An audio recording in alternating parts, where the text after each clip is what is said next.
Hello, everybody. Welcome to Art Talks at the Center for Spiritual Care in Vero Beach, Florida. We're here with Ellen Fischer and Leslie Stokes. We want to thank you for joining us and ask you to please mute your microphones as we get started. Leslie's show runs through January 29th, and we'd love for you to come by and see it in person, because art is always better in person. Call us here at the center at 772-567-1233. That's 772-567-1233. And we'll set up your special appointment at your convenience. For your safety and ours, the center follows CDC guidelines. Masks are required. If you have any questions, please enter them in the chat box and we will answer them towards the end of our program. We'd love for you to interact. And now let's turn things over to Ellen, who will introduce us to Leslie Stokes. Ellen? Hi everybody, I'm Ellen Fischer and we're here at the Center for Spiritual Care. We're sitting in the main gallery with Leslie Stokes, our artist tonight, and we're going to be talking about her work and her ideas about her work. So I guess we'll just start. And I think we must have to start. You've always heard of the elephant in the room. Well, we have the beast in the room tonight, and it is a painting called Part of a Whole. And this painting is on unstretched canvas. It's the only one like it in the exhibition. It is tacked, or actually screwed, to a wooden stretcher top at the top, and it's hanging loosely, and there's a reason for that, and we'll get into that. This painting, Leslie, is on canvas. It's 58 by 52 inches, and you had trouble with that size when you were first painting it. There's a painting on the other side of this too, isn't there? There is a painting on the other side, and it's a painting that's gessoed over, actually. I could not make the painting work, and the canvas itself became a little irregular. The more I added water and the more I worked on the painting, the canvas became off square. And it was just really frustrating. And if anybody's an artist, you know that sometimes on canvases and paintings, things you're working on, you go deep down into a hole before you figure out what's going on with it and you can bring it back. In this particular piece of canvas, I didn't even try. I was so frustrated. I just could not make it happen. And so out of that frustration, I was working outside. It was about this time of year. It was very beautiful out.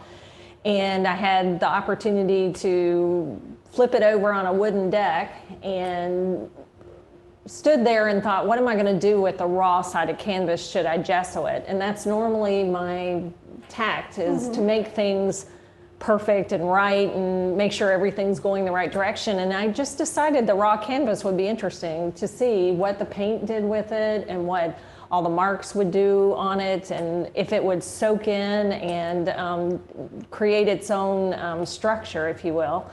And I just so happened to have a can of furniture stain in my paint bag, and so Why did you have a can of furniture stain in your painting? I was thinking I would use it on paper.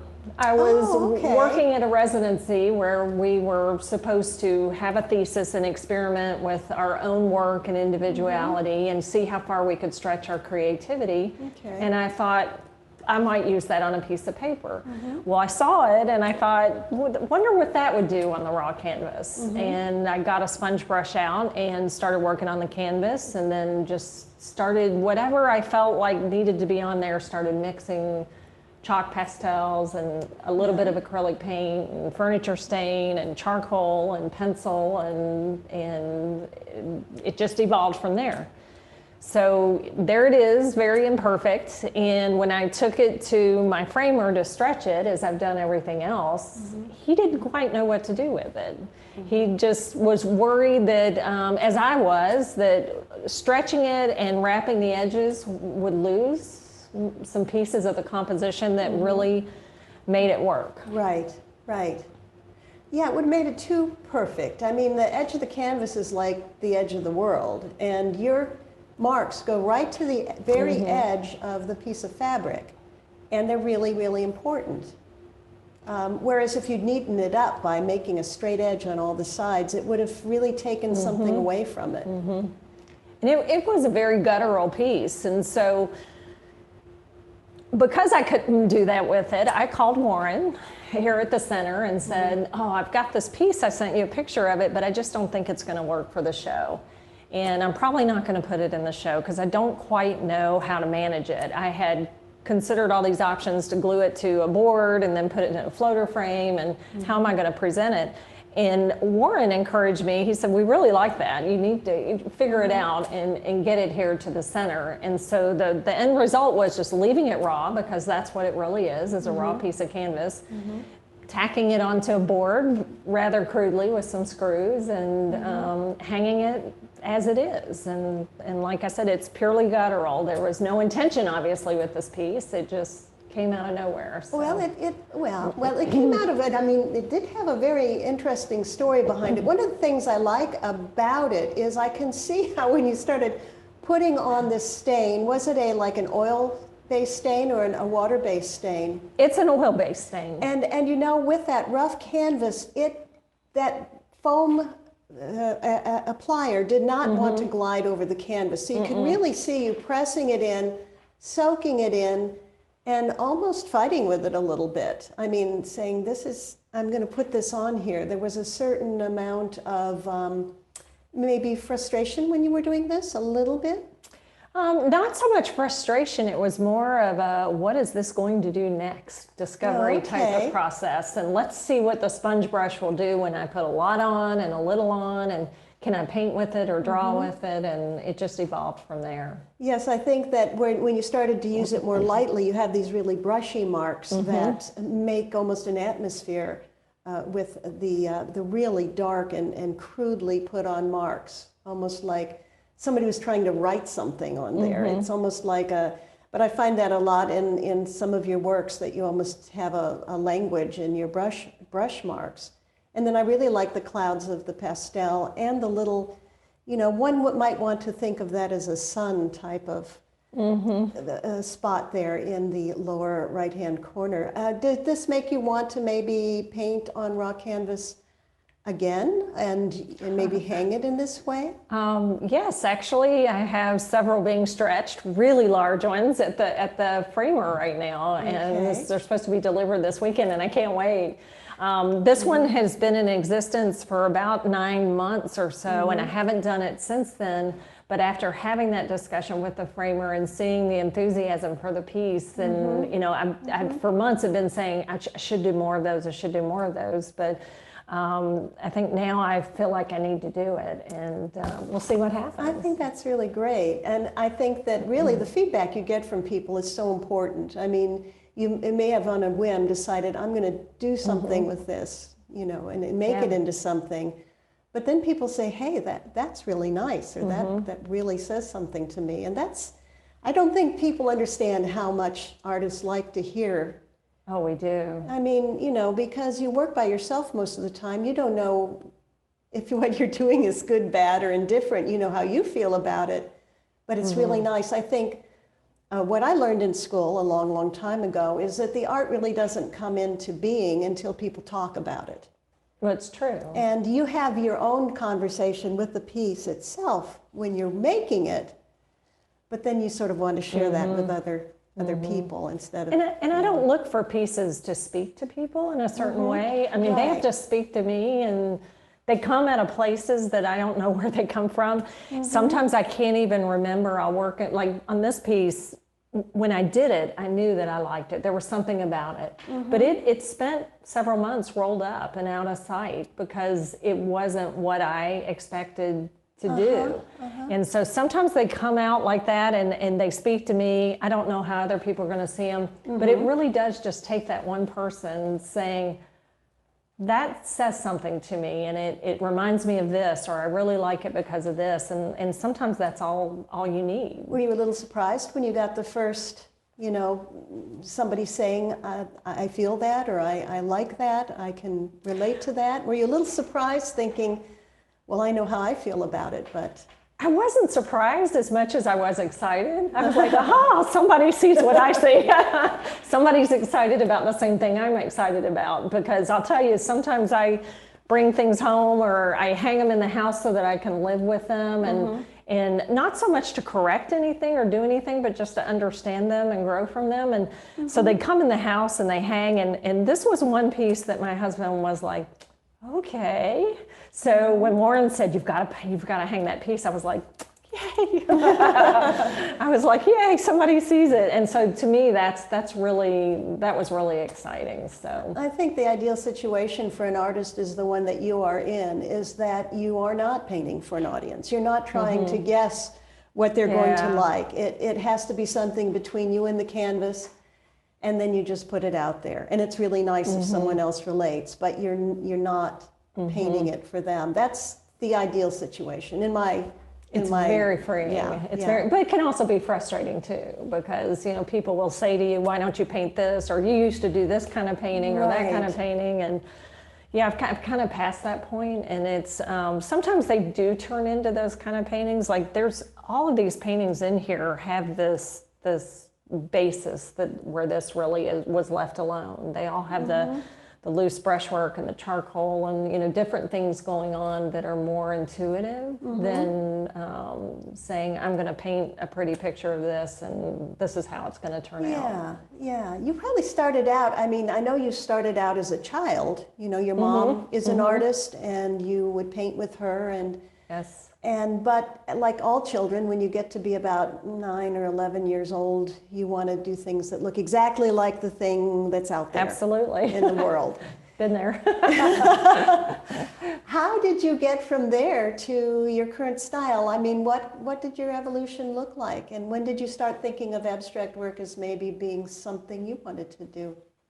Probably about 10 years ago, because I was painting things, but that people would recognize, but I was always fascinated with painters that added their own interpretation of the subject matter and things weren't exactly correct. And I started I got very interested in retention ponds of all things, because retention ponds are man-made, most of them, and or they're carved out of something that already existed, and that it's an altered piece of land.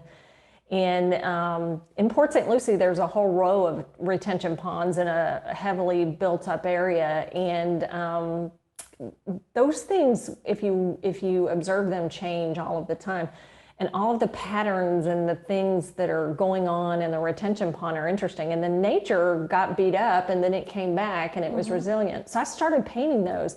And the more I painted them, the less realistic they became, because it was about the light and the pattern and the vegetation, and became about brushwork and paint. And that was about 10 years ago. And I did a whole series of those, and some of them were recognizable and most of them weren't. And after that, just the fascination with paint, I got into a residency at the Atlantic Center for the Arts, and it's a place where you have license to create and explore your own intuition, if you will, and your materials, and it's non-judgmental, and it was very freeing. And I just started really getting into the paint and what color harmony could do, and brushwork could do, and line work could do, and it just evolved from there. And every year I went back. This past year, because of COVID's the first year I didn't go. So it's really, I've got pent up energy. Miss that. Which of the paintings in here do you think is closest, perhaps in feeling, to those early retention pond? And what is that series called? It's named after a nearby road. Torino. It was the Torino series. I love it. Yeah. I love it. And it's Torino Road, and there's just a bunch of, I have 1 million photographs of them, and it never fails if you drive through there. It's just something that fascinates me. So. Which one of these in the current show would you say is, I sort of think this one over Actually, that here. one, yeah. And that one is called The Sound of Water. The Sound of Water. The Sound I guess of that's Water. what I was thinking of, was The Sound of Water.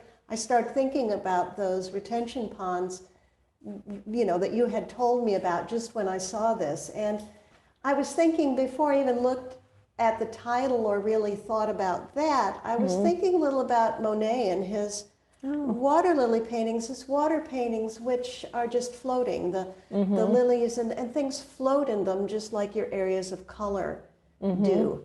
And there seems to be a lightness and a reflecting quality in this particular work.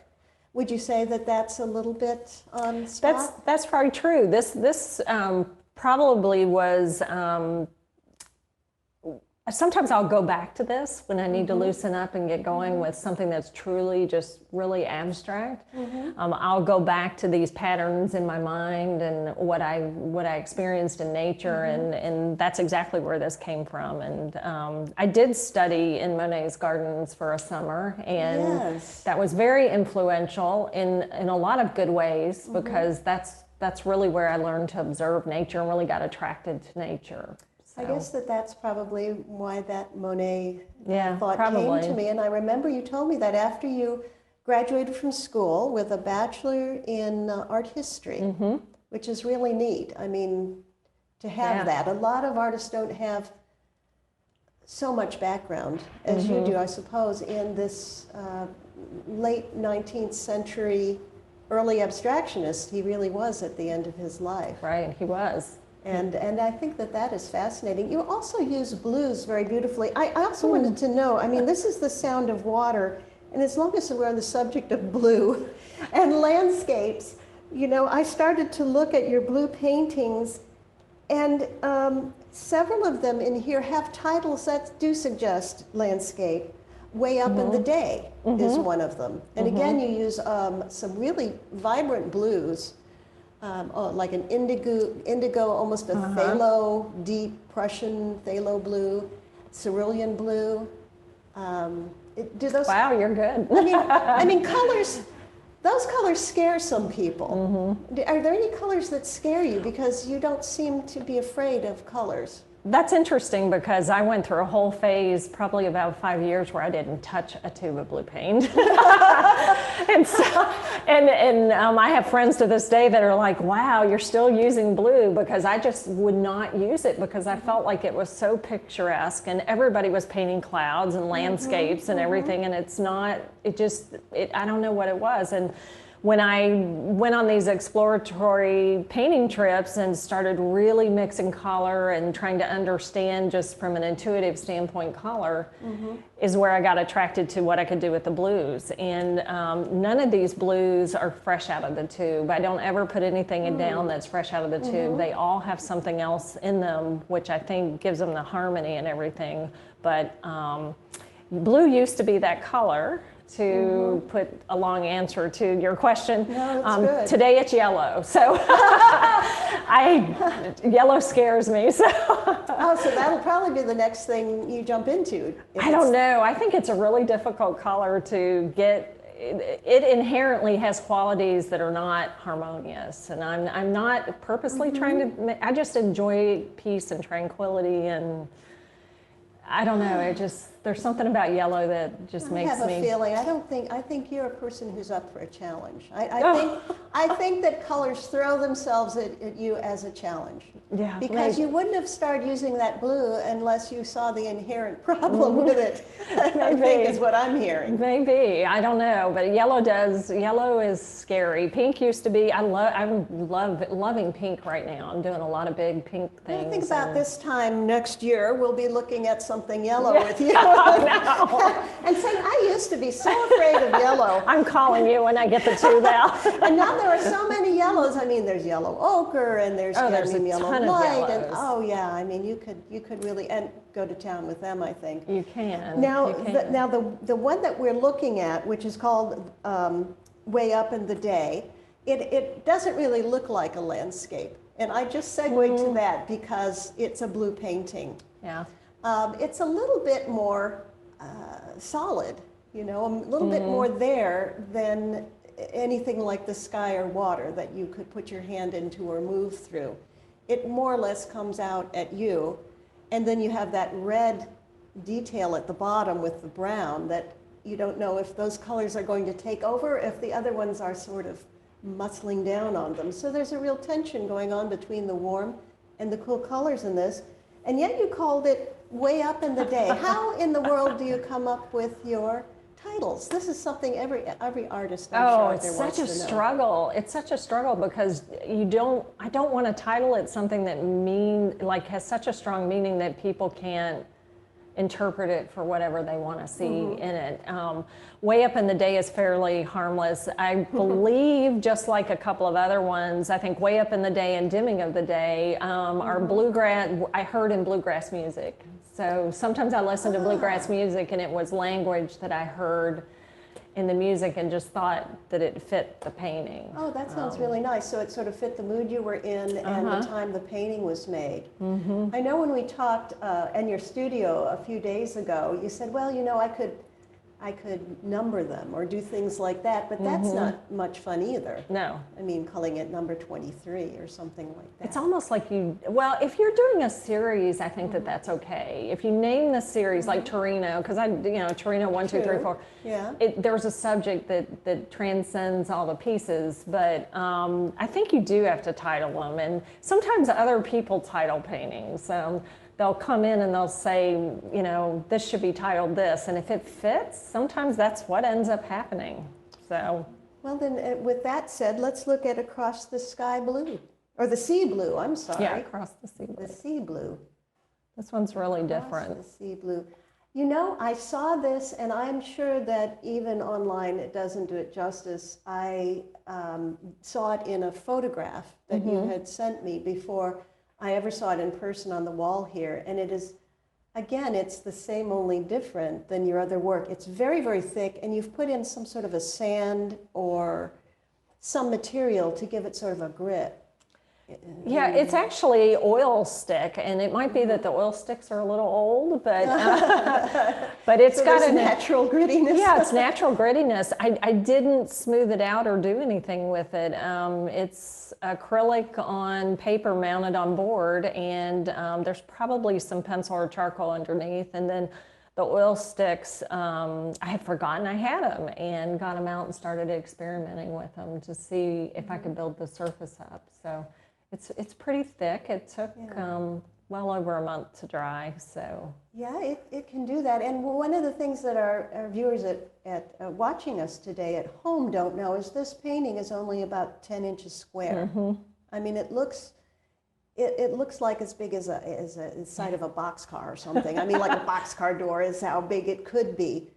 But there's really no reference, you know, when we see it like this. And this, again, like the last one we looked at, it's a sort of in your face. The paint is coming out at you. There's not an atmosphere in it. The paint itself is the body that's coming out, almost like there's no ground. It's all figure in this one, I think.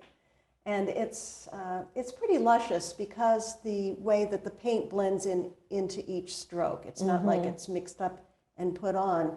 With the oil stick, you're actually going into the paint that's underneath, and it's coming up as almost like a piece of corroded brass or copper or something. Oh, it's true. That's true. It's a good analogy. It has some of those colors, and you become fascinated with it. And again, this one is Across the Sea Blue. Where does the sea come into this?